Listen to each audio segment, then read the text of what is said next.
What's up everyone, we're back. I'm Dr. Shah. Dr. Maxfield. Welcome back to our channel, Dr. Lee, where we talk about all things skincare and dermatology. And once a year, we make a sunscreen wrap-up video. And in this video, we're gonna be talking about the best new sunscreens of the year. So either these are all new, they came out in the past year, or they're new to us and we just discovered them. So we're gonna be talking about our favorite new sunscreens. Right, and so this is one of my favorite times of year. People are getting outside, they're being active, they're enjoying life, creating memories, having adventures. I love this time of year. But when you go out, you need to protect your skin. So we're gonna talk about some of our favorites to help you enjoy life outside. Absolutely. Now, if you have a previous sunscreen that you've loved, or you watched our previous video on our favorite sunscreens of all time, and we didn't talk about that sunscreen in this video, that doesn't mean you need to throw out that sunscreen and get one of the new ones that we're talking about in this video. But if you are looking for a new sunscreen, and I actually think a lot of really great ones came out this year, then this would be a good opportunity to check out some new sunscreens with some potentially new filters. We're gonna be talking about some K-beauty sunscreens. So everything, all new sunscreens, the best of the year, here we go. Here we go. So the first pseudo category that we're going to talk about are tinted sunscreens. And these are tinted sunscreens 2.0 because I think over the last few months to year, we've seen a lot more of this. What am I talking about? It is the green tint sunscreen. Also, if you see a wound here, disregard. I've gotten into electric skateboarding since I'm not surfing regularly and I took a spill. It is what it is. So the first one up, let's talk about this. So this is Elta MD UV Skin Recovery. I knew this one was coming for a while. I was very excited about this. So this is a green tinted sunscreen. Why green tinted, right? So traditionally, I like tinted sunscreens, specifically with iron oxides, because they've been shown to block visible light, and visible light we know contributes to hyperpigmentation. And so for those of you who are prone to dark spots, a tinted sunscreen is really gonna take you a step further. Now this is a green tinted sunscreen, and what does a green tint do? So these are chromium green oxides generally, and when you look at the color spectrum, on the opposite side of the color wheel from red is green. So when you use a green tinted sunscreen, it tends to block out redness. Why is that helpful? So for people who have any inherent redness through the cheeks like I do, if you have rosacea, these types of sunscreens are very, very helpful as a color corrector in addition to protecting you from the sun. So it doesn't have that added benefit that a tinted sunscreen does when it comes to hyperpigmentation, but it has an added benefit that the aesthetic is better. So this one is a really, really nice sunscreen. It's almost like a slime green from Nickelodeon. And I don't think the color correction is actually very strong. If you compare this one to Dr. Jart, Dr. Jart is a very strong color corrector. Even the one I think from Hero is a little bit of a stronger color corrector. This is a very mild color correction. Don't expect a strong color correction, but it is quite expensive, around $50. Right. Now, aesthetically, yes, it's a slight mask, slight camouflage. It feels really good on the skin. I really enjoy it. So if you feel like you get too much correction with like a Dr. Jart's, if it leaves you like you're looking ashy or a little gray slated, this might be the one for you. But for those of us who have rosacea or just sensitive flesh skin, dilated blood vessels, this spectrum is really going to do two things for you: protect your skin and also decrease that kind of hue. Honorable mention here, and why is it an honorable mention? Labore Sensitive Skincare, Indonesian brand, acne and oil correct physical sunscreen, SPF 50 PA+++++. I'm going to show you the ingredient list here. So madecassoside, Camellia sinensis, green tea to help calm the skin, has a peptide to help calm the skin, glycerin, bisoprolol, allantoin, lactobacillus. This is amazing, and it's pure zinc. So this is incredible for sensitive skin, not just acne skin. I think it's actually too niche. I think their marketing is too niche for how good it is. And this one, Yeah, I was shocked by how, for a mineral sunscreen, an Indonesian mineral sunscreen, how good this is at blending into the skin. Yeah. And I actually think it's a stronger color correction on the green spectrum than the Elta MD one even is.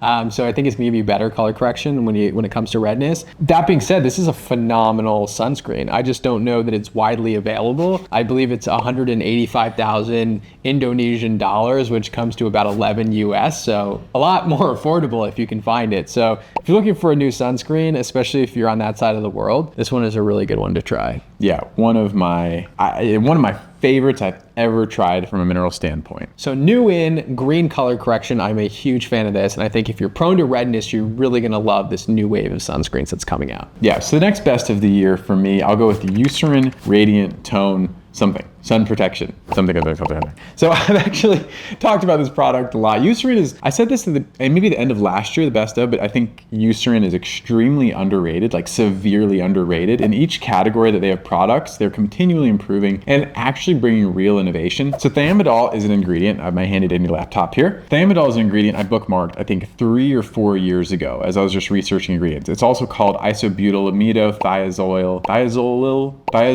resorcinol. And I just have bookmarked a list of studies here compared to basically placebo or HA, hyaluronic acid, shown to be better in treating melasma. Another study comparing it to hydroquinone. This reversibly inhibits tyrosinase as opposed to hydroquinone, which can irreversibly inhibit it, but it's really good. A lot of studies, I've been waiting for a brand to use this ingredient for years. The product itself, it actually blends really well. It's at my house, not Dr. Shaw's. We're shooting his place right now. So I have used it consistently. It blends, sits well. It does have alcohol and fragrance, which are negatives, but it's this new wave of sunscreens that do more. It's protecting your skin and treating your skin. In the studies, it's been used up to 4 times daily. So reapplication really isn't a huge problem. So I'm a huge fan of this one. Okay, so I have not tried this one, but I'm very familiar with thiamidol as an ingredient. In fact, this has been in Eucerin's like even tone line or radiant tone line overseas for a very long time. So if you listen to the dermatologists in other countries, they always talk about this ingredient, but it's just not widely available in the US, I guess, until now, which is very exciting stuff. Now, since this is a resorcinol-based ingredient, resorcinol has always had a lot of great data when it comes to dark spots. Now, the competitive product comes from La Roche-Posay. Now, this is their Mela B3 UV SPF 30 dark spot correcting wall sunscreen product. So this would be very similar to the Radiant Tone from Eucerin. Both actually have fragrance in them, believe it or not, which I wish they didn't. I don't know if that's because thiamidol smells bad, but this one anchors on a different ingredient that they call melazole, and it has a much longer name that we'll put on the screen. But ultimately, this is meant to correct dark spots. I am less confident in this. It has a lot less studies than thiamidol does for the skin. It's all studies that were done, I think there are 2 studies. They're all done by L'Oreal. The ingredient is proprietary to L'Oreal. Nobody else has access to it. You'll find melazole in La Roche-Posay. You'll find it in L'Oreal Paris. You'll find it in, I think, even Kiehl's at this point. So anything that's owned by L'Oreal are using this ingredient, but outside of L'Oreal family, you're not using this ingredient because this is a patented, owned ingredient by L'Oreal. Up in the air on whether or not this is effective. I'd be excited to hear from all of you on whether or not you find it effective. I found this sunscreen to smell terrible, and I think for both of these products, given that they're meant to target dark spots and treat dark spots and protect, I wish that both of these were actually tinted sunscreens. So that's why I wanted to put this in this part of the video. So to me, it would be really nice to see this Eucerin one fragrance-free and tinted, because I think it would give you an extra boost, especially for those people with dark spots. And for me, the Mela B3 was a miss. Fair. I will say I think the traditional tinted sunscreens are kind of, I'll use this word again, but like they're nadir. I think that's kind of at a low point with people, whether it's because of it just doesn't perfectly match their skin tone, or I think mostly it's like the sheer messiness of it. I think they've really fallen out of favor, but again, they are functional and they do help add a layer of protection to dark spots. You've mentioned it that Ectoin can have a similar benefit. So the Biossance Squalane one, still exceptional, not new, but has Ectoin to help compensate. So let's stay on La Roche-Posay. Let's also highlight something that they came out this year that I really do like. This is their UV Hydra, which is a phenomenal sunscreen just in general. It blends so nicely into the skin for an American sunscreen. Fragrance-free, great for all skin tones, strong UVA and UVB protection, SPF 50, your classic blend of avobenzone, homosalate, octosalate, and octocrylene, some jojoba esters, but I found that it was just very, very hydrating. So I just think that for somebody who's looking for a pretty basic sunscreen and likes that dewy finish to a sunscreen, they want something that's invisible, I think this is a really, really good option that's pretty widely available. Now, not cheap, but also not the most expensive sunscreen that we're gonna talk about today. And we're gonna put on the screen every single time we talk about a product, their price per ounce, so you can understand if you're using this correctly, how much this is gonna cost you. And this idea came from many years ago when you all told us when we talk about sunscreens, we should be talking about price per ounce, which I completely agree with. So when we talk about sunscreens, we'll always put that on the screen for you. Right, now this one for me, independently, if I tried this whenever, first time I tried it, I actually did a double take in that I wasn't sure it was an American sunscreen. So the reason I say this is every time I go to Europe, I love European sunscreens. They have a unique feel to them because of their filters. They're elegant, they're extremely hydrating. They feel different than Korean filters. And this has that kind of feel. So this seems comparable to some of the Vichy ones, La Roche-Posay ones that I will pick up and regularly use in Europe. I think aesthetically it's great. It does have a strong antioxidant plus sunscreen presence. Also, if you hear some like nose whistling listening, it's not us. Teddy is here sleeping on the ground. I just realized you may pick that up, so sorry if that's annoying you for those of you listening to headphones, but deal with it. This great sunscreen, you will probably love it if you like sunscreen that just sits well on the skin and is hydrating. Okay, so next category is kind of continuing on with the treatment sunscreen idea, because again, we are moving past sunscreens that protect in 2025 to sunscreens that protect and treat. And as the supporter of the founder of Remedy, I think this kind of like product with the simplification of your skincare routine is great. So one product that I feel like embodies this perfectly is the Neutrogena Collagen Bank. Their branding for this was funny because of Collagen Bank, they send out these dark chocolate piggy banks. I'm a sucker for dark chocolate. My first one was broken. They asked, "Do you want me to send you a second one?" I said, absolutely. I ate 2 piggy banks full of dark chocolate, irrelevant to the story. But basically this is a chemical sunscreen that also has these micropeptides, which is kind of a new terminology for peptides that do absorb deeper. Perhaps it increases the effectiveness, but basically this is going to, again, protect your skin from the signs of aging, also treat your skin for the signs of aging, and aesthetically sits well, blends well, absorbs well into your skin. Yeah, so what's also fascinating about these products is, one, this is more of a moisturizer in my mind too. So if you're somebody who likes a simplified routine where you want to skip a moisturizer and then followed by a sunscreen, this is a really good duo, right? So this is going to be a little bit heavier than even the UV Hydra one is. It's going to be quite moisturizing for the skin, and that peptide does penetrate in the skin. So sometimes you hear the word peptide, and peptide is a very ambiguous term. It depends on what peptide we're talking about. Sometimes if it's a collagen peptide or collagen protein, it's too large to get into the skin, whereas this peptide is small enough, micronized enough to penetrate deeper in the skin. And the studies that they've actually done to show that it improves elasticity, recoil of the skin, are actually quite phenomenal. They show me these like internal videos of how quickly the skin recoils after using it compared to people who don't use the collagen bank, which is very interesting. I think the word collagen bank is doing a disservice to how much it's doing for the skin to support collagen and elastin in a way, but it is a phenomenal product for somebody who's looking for a moisturizer sunscreen duo with something that's going to do a little bit more, and in this case it's that peptide, so you're going to get that protection. So very elegant chemical sunscreen, blends really well with the skin, and a really good new addition to the armamentarium from Neutrogena. Which still, if you look at our older video on Neutrogena, I still think my favorite from an elegant standpoint is their Hydro Boost sunscreen. Their Hydro Boost sunscreen is absolutely phenomenal if you want that dewy look. Yeah, that's true. Next, we're going to talk about invisible gel sunscreens, because a few have come out, and I think one, to me, rises above the pack, and unfortunately it's not the cheapest option. But we have Beekman 1802, we have Allies of Skin, and we have the one from Vacation, which we highlight in another video. But all of these are clear, and the company who started clear sunscreens is Supergoop, so they're the GOAT. And actually this year they reformulated their original Unseen, and I still really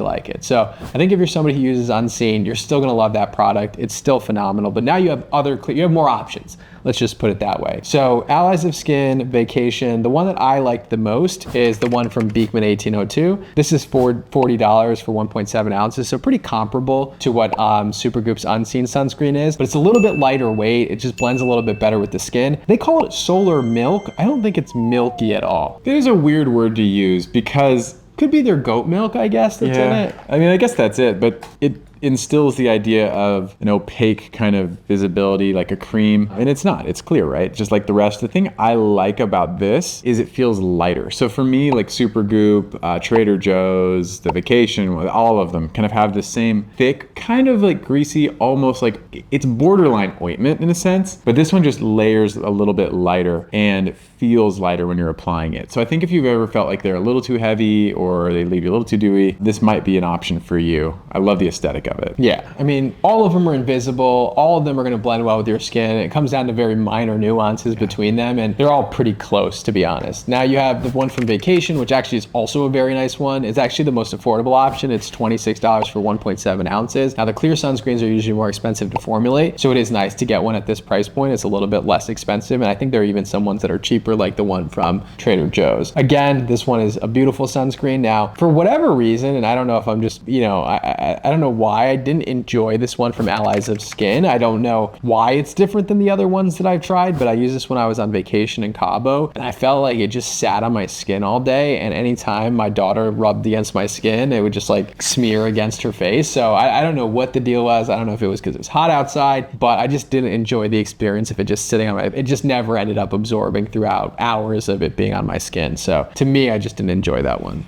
Yeah, and I will say this for Allies of Skin, though, they are an expensive brand. They're one of my guilty pleasures as a brand because they are a little bit of a splurge. This one, though, also, so for me, I applied it before we started shooting this video. Unfortunately, I forgot I did that and layered like 5 other sunscreens on top of it. But for the time it sat alone, I did notice that it sat for a while. Like it didn't absorb quickly. It never really set. If you leave it longer, it probably will, though. But this has vitamin C, green tea, licorice, antioxidants. So it is kind of one of those sunscreens that has great coverage, does a little more. So if you don't mind the aesthetic or the price, maybe it's for you. But agreed, maybe it sits a little heavier and longer than the rest. Yeah, and I feel like Allies of Skin, we probably don't talk enough about the innovation and combination ingredients that they put together. They have very interesting formulas and some of the best aesthetics in the game, and I love the way that their products look. And so I do think if you're an Allies of Skin fan, they have phenomenal products that are out there. Their growth factor serum has gone viral a bunch of times. They have a new dark spot serum that's super cool. So Allies of Skin is definitely doing the right things. This is just more of an aesthetic preference. Some people will like it, some people won't. I just didn't personally like it. Next up, we gotta talk about Korean sunscreens. Now I will say, Korean skincare comes in and out of favor. It seems as if there was a period actually where the Purito sunscreen. Remember the Purito sunscreen was cult classic when we even first started creating content, and then it fell out of favor because a lot of the Korean sunscreens got tested for their SPF protection and they all fell short. And so a lot of them got recalled, a lot of them had to reformulate, and so that was when they were at their nadir, right? And now Korean skincare is back full form. In fact, a lot of them are now getting into Sephora, they're getting into Ulta. I saw a shelf of Korean skincare at Target. Now, if you see a Korean sunscreen in the United States, it's not the same formula as overseas because the filters that are approved overseas are not the same filters that are approved in the US. So if you want those specialized filters, you do have to buy it from overseas, and now there's new regulations that are gonna make it more difficult for these things to buy. So you can buy it from websites like YesStyle or Stylevana or Amazon. If we can get a discount link, we'll put one below. But ultimately, you do have to buy these from overseas, and the ones in the US are formulated with US filters. They might have a really nice aesthetic, but they're not the same formulas. I just want to say too about Isntree, I love the brand. Their decision to anchor on onions last year, that was so heavy, and they never took off. That one just still blows my mind. It's like, I don't even know what it is. Like, yeah, Isntree had like a big moment too, kind of like Purito, where they just were everywhere, was talking about them, and then with their next launch, they doubled down on onions. And I'm looking for more innovation from them, hopefully this upcoming year. I feel like if you're gonna pair it with a fruit or a vegetable or a root or whatever you want to call it, I think it needs to be something people already desire, right? Oh, strawberries or watermelon or something that you already have a positive association with, like, whipped, or something that's going to evoke a positive emotion. But if I think they had like a yam line too, yam and onions. These are not things that I have a strong positive association with. So if you're gonna draw to food, do it based on something that people already like, I would say.